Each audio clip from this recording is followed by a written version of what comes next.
Yudi was a poor farmer. He lived in a small, poor village in rural China. It was a place where life was hard and people had very little money.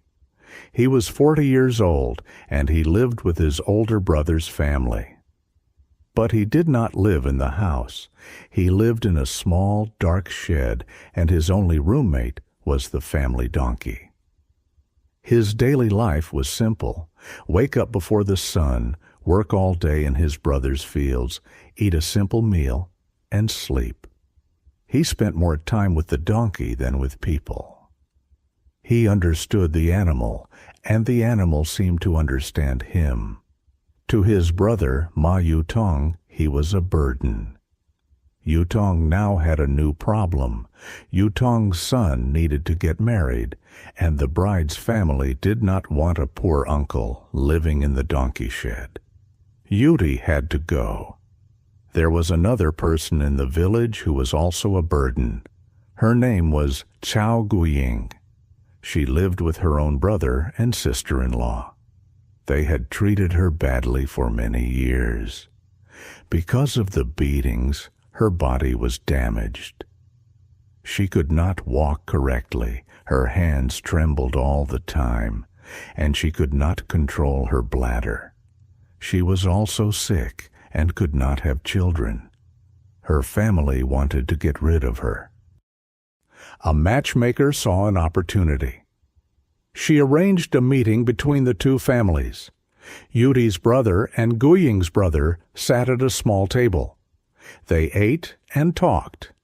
Ma Yudi and Cao Guiying sat in the corner on small stools. They were the subjects of the meeting, but they were not important. Yudi's brother quickly made an offer. He would give Guiying's family 200 yuan. The deal was done. They were taken to the town to get a marriage certificate. Then they took a photograph. The photographer told them to stand close together in front of a bright red cloth. They looked nervous and did not smile. They were now husband and wife. Ma Yutong gave them a place to live. It was an empty house on the edge of the village. The real owner had moved to the city. The house was cold and empty. It was made of mud and straw. The only wedding decoration was a single piece of red paper. Yudi cut it into a special shape that means happiness and pasted it on the cracked mud wall. This was their new home. On their wedding night, Yudi fell asleep quickly. He was tired from a long life of work, but Guiying could not sleep. She sat on the edge of the kang, the mud brick bed. She was terrified. This new man was her husband. She remembered the beatings from her brother. She thought, "Will he beat me too?" Her body began to tremble. She was so nervous that her bladder released. A dark, wet spot spread on the mattress. Guiying froze. She felt a hot shame. She was waiting for him to wake up and shout at her. The donkey in the shed outside began to make a loud sound. The sound woke Yudi. He sat up, and in the dim light, he saw Guiying sitting perfectly still. He put his hand down and felt the wet mattress. Guiying's whole body pulled back quickly. She held her breath. She prepared for the anger. Yudi said nothing. He simply stood up and put on his shoes. He went outside into the cold night air. Guiying watched him go. She thought, "He is getting a stick to hit me." She heard him feeding the donkey.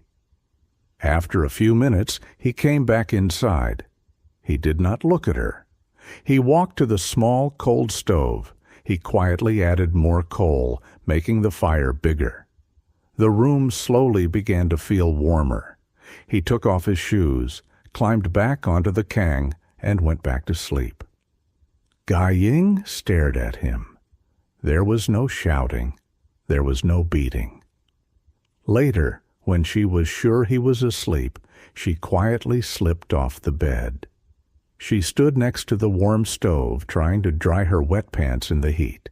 Yuti opened his eyes and watched her for a moment in the darkness, but he did not speak. The next day, Yuti took Gying to the desert. He was taking her to his family graves. There were no stones, only small mounds of dirt in the empty land. He lit incense. He told his dead parents, "This is Gying. We are married now." After the ritual, he unpacked the offerings. He had a momo, a steamed bun. He offered it to Gying. She pulled her hands back. She was afraid to take it. In her whole life, no one had ever offered her food so gently. Yuti misunderstood. He thought she was afraid to eat food from a grave offering. "It is okay," he said softly. He took a large bite of the bun himself. "The living must eat it. If we do not eat, the dead cannot receive it." He offered it to her again. Her hands were shaking, but she took the bun. She took a small bite. It was just a plain bun, but it was the kindest thing anyone had ever given her. She looked at her new husband. For the first time, she felt a little bit safe. Their life together began. It was a life of simple, hard work, but a new problem arrived very quickly. The village chief called a meeting. The richest man in the area, Zhang Yongfu, was very sick. He needed a special kind of blood, Rh negative, the panda blood. And Ma Yuti was the only person in the entire village who had this blood. Zhang Yongfu's son came to Yuti's small house. He wore an expensive leather jacket and a gold chain. The village chief and other men crowded into the tiny room. The air felt heavy. Yuti was scared. "I do not want to go," he whispered. Zhang's son smiled. "It is not a choice. We can bring the medical car to your house if you refuse." Yuti had to go. Gying was terrified. She grabbed Yuti's shirt and would not let go. They had to take her with them. She had never been in a car before. The movement of the expensive BMW made her very sick. She vomited on the side of the road. Then, from fear, she wet the leather seat. "Are you an animal?" Zhang's son screamed at her. At Zhang's large modern house, a nurse was waiting. There was a big table full of expensive food for the medical staff. Yuti and Gying were told to sit in the corner. They did not dare to eat. The nurse took Yuti's blood for a test. "It is good. His blood is clean." Immediately, Zhang's wife brought 2 large plastic sheets. The plastic made a loud, crinkling sound. She covered the chairs with the plastic before she allowed Yuti and Gying to sit down. They did not want their furniture to touch the dirty poor. After Yuti gave blood, he felt weak. Their new life needed to start, so he went to the village store. He needed seeds for the spring. He needed fertilizer. He had no money. He had to ask the store owner to let him pay later. The men sitting in the store laughed at him. "What is this? You give your blood to the richest man in the county, but you have no money for seeds?" Gying stood behind him, feeling the shame. The stress and the bad feeling were too much. She wet her pants again. The men pointed and laughed louder. Gying tried to hide. She turned her back to the men, but she could not stop their laughter. Yuti saw what was happening. He finished his business quickly. He said nothing to the men. He quietly walked to Gying. He took off his own long, dusty coat. He put it over her shoulders. The coat was long. It covered her wet pants completely. He protected her dignity. That night, his brother Yutong came to their house. Yutong's son was getting married in the city. He needed someone to haul the new furniture. Yutong did not want to pay for a truck. "Yuti, you have a donkey. You will go." Yuri had to obey. He went to the city. While he was there, he saw a long, dark coat for sale in a market. He thought, "This would be good for guying. It is long, it would always cover her." The coat cost 100 yuan. He checked his pocket. He only had 50 yuan. Just then, Zhang Yongfu's son saw him.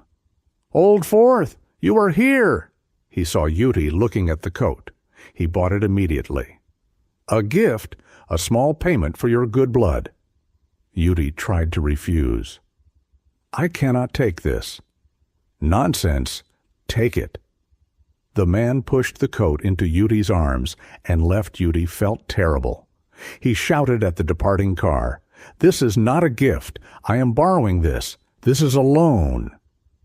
He finished the work for his brother after this. It was very late and dark when he returned. Yutong was angry. "You are so slow. You wasted the whole day." He shouted at Yuri for a long time. Yuri finally walked back to his own dark house. The wind was cold. He saw a small light at the entrance to the village. It was Guy-Ying. She was standing in the freezing wind, holding a flashlight to light his way home. He was tired and angry from his brother. He felt a flash of anger, but it was really worry. "Why are you waiting here in the cold?" he said. "Go home. You will get sick." Guy-Ying pulled back. She did not speak. She just reached inside her own thin shirt. She pulled out a glass bottle of water. She pushed it into his hand. The bottle was still warm. She had been holding it against her body to keep it hot for him. He suddenly realized what this meant. She went home when the water got cold. She heated it and came back. How long has she been waiting? His anger melted. He took the hot bottle and felt the warmth spread into his cold hands. He looked at his wife. He took the new coat, the one from the city, and wrapped it tightly around her. Their life continued. They went to a neighbor's house to borrow 10 eggs. They wanted to raise chickens. While they were there, they watched the neighbor's television. The program was about piranhas. "They are very dangerous fish," the TV said.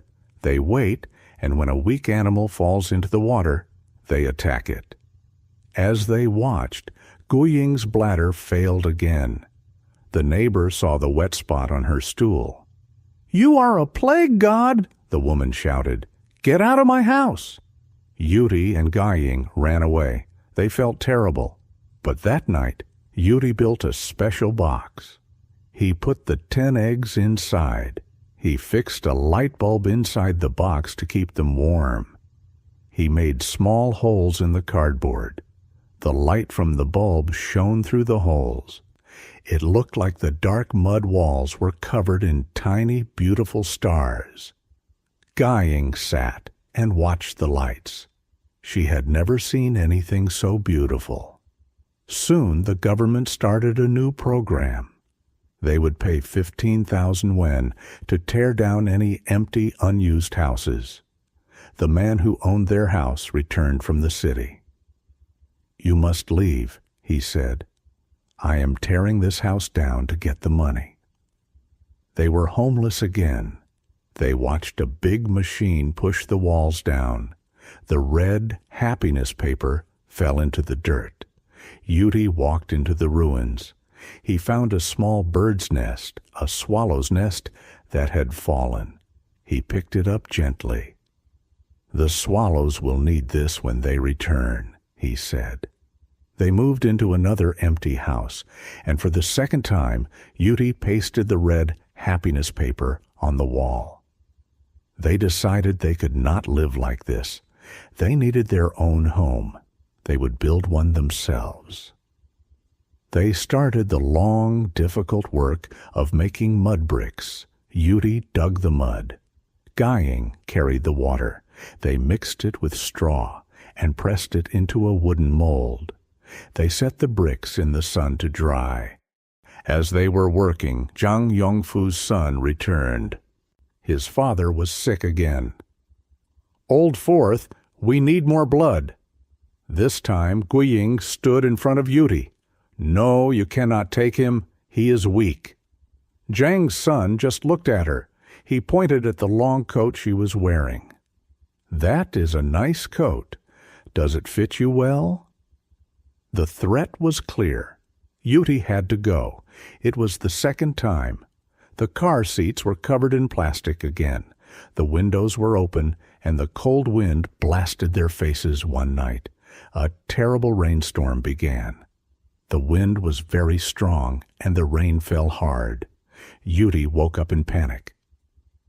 "The bricks!" he shouted. "The new bricks will be ruined!" He and Guiying both ran out into the storm. They tried to cover the rows of drying mud bricks with a large plastic sheet, but the wind was too strong. It ripped the plastic from their hands. They were soaking wet. Suddenly, Yuti slipped in the deep mud. He fell flat on his back. Guiying tried to help him. She fell right on top of him. They were completely covered in mud. Their work was ruined. Everything was lost. Yuti looked at the sky. He looked at his wife. A strange sound came from his chest. He began to laugh. It was a deep, helpless laugh. Guiying looked at him, surprised. Then she began to laugh too. They sat in the mud, in the middle of the storm, laughing at the sky. After the rain stopped, they sat by their ruined bricks. Guiying was quiet. She was weaving something from straw. She finished it and gave it to Yuti. It was a small, delicate donkey. "I used to think," she said softly, "that I lived a life worse than a donkey. But now, it is a good life. You are a good person." The house grew slowly. Their love grew with it. Zhang Yongfu's son came back a third time. This time, the meeting was at night in a dark room. The nurse was nervous. Yuti was very weak. The blood dripped slowly.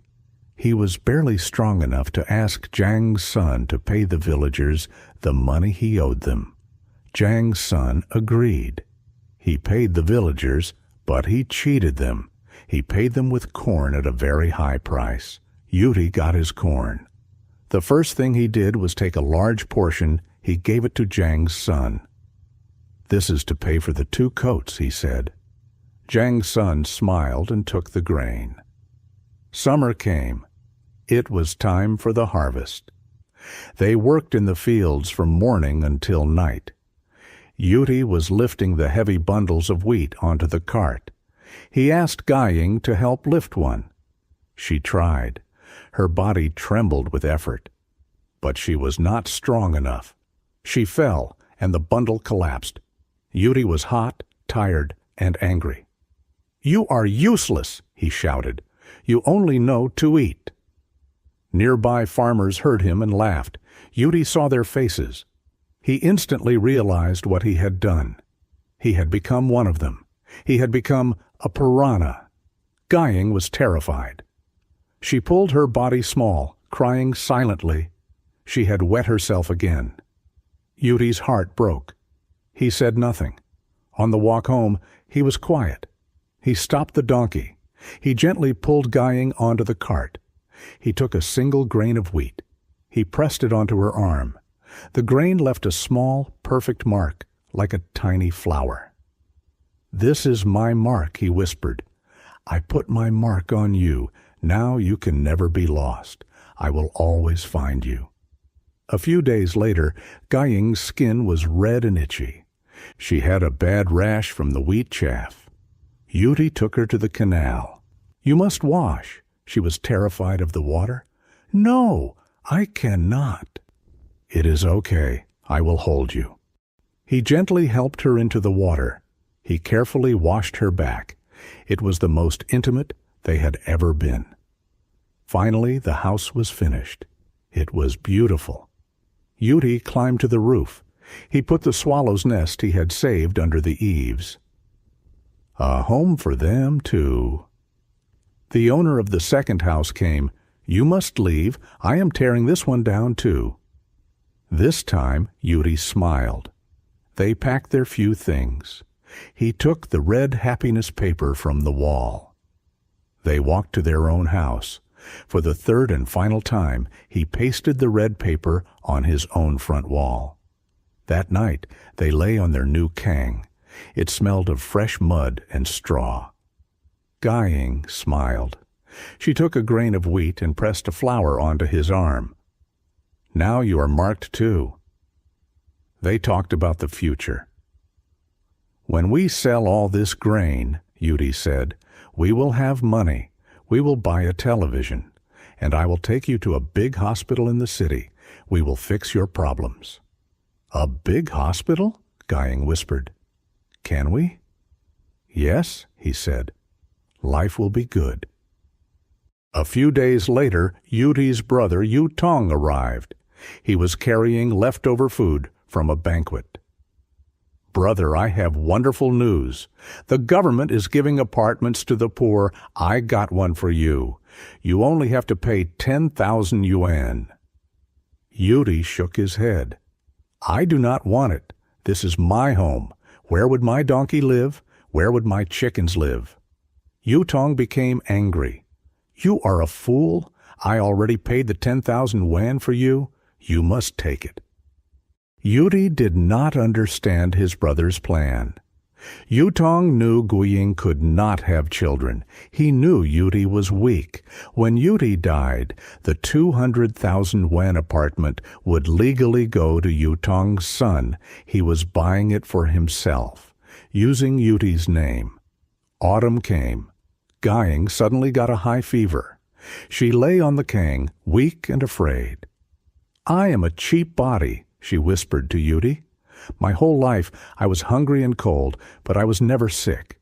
Now we have a home. Life is good, and I get sick. Maybe I am not made for a good life." Yuri was very worried. He cooked her the very first egg that their new chickens had laid. "Eat this, you will be strong." He had to go to the fields to harvest the corn. He left her to rest. Later that day, Guiying felt a little better. She thought about Yuri working alone. She wanted to bring him food. She got up, her body still weak. She took a steamed bun and another hard-boiled egg. She began the long, slow walk to the fields. She reached the bridge at the edge of the village. The group of villagers, the piranhas, were sitting there, talking about other people. As she walked past them, her fever made her dizzy. She stumbled. Her weak body could not recover. She fell from the bridge into the deep canal water. The villagers stopped talking. They watched her fall. They watched her struggle in the water. She was too weak to swim. She was drowning. No one moved. No one shouted for help. No one reached out a hand. They just watched. Like the piranhas on the television, they watched the weak animal drown. When Yuri returned hours later, his cart full of corn, a villager told him. "Your wife, she fell in the canal." He ran. He jumped into the water and searched like a crazy man. He found her. He pulled her body onto the bank. She was cold and still. Her hand was closed very tight. He had to open her fingers. Inside, she was still holding the bun and the egg she was bringing for him. He lay on the ground, holding her body, and screamed her name to the empty sky. Yuri went to the photo studio in town. He gave the photographer their wedding picture. He asked for it to be enlarged. It would be her funeral photo. He went home. He took down the red happiness paper from the wall. He hung her picture in its place. He cooked their chickens. He placed the food and the last of the eggs on a table for her. He bought her a red wedding dress, the one she never had. He dressed her body in it. He took a grain of wheat. He pressed a final flower onto her cold, still arm. He buried her in the desert, next to his parents. He burned a paper television for her. It was the promise he could not keep. He went back to the house. He walked to his donkey. He took off its harness. "Go," he said, his voice empty. "You are free. You have worked for humans your whole life. Go." The donkey did not move. It just stood and watched him. He walked away from the donkey and went to sell his grain. He sold all of his grain, his entire harvest. The grain buyer cheated him on the weight, and the price Yuri did not argue. He took the money. He walked to the village store. He paid his full debt for the seeds. He walked to his neighbor's house. He gave the woman 10 eggs. "I borrowed these," he said. He had paid all his debts. He was free too. He walked home to their empty house. He looked at her picture. He sat on the kang and ate the last egg, the one she was bringing to him. He picked up a dark bottle of poison. He drank all of it. He lay down. He held the small donkey made of straw, the one she had made for him in the rain. He took a grain of wheat. He pressed a flower onto his own hand. He lay still, waiting to find her. A few days later, Yutong's son came. He took Yuti's chickens and his pig. Yutong told the village, "I have taken my brother to the city. He is living a good life with me." Now the house was officially empty. Yutong collected the 15,000 yuan tear-down money. The city apartment was now legally his son's. A big machine arrived. It pushed the walls of the new house. The house Yuri and Guying had built with their own hands fell down. It all turned back into dust.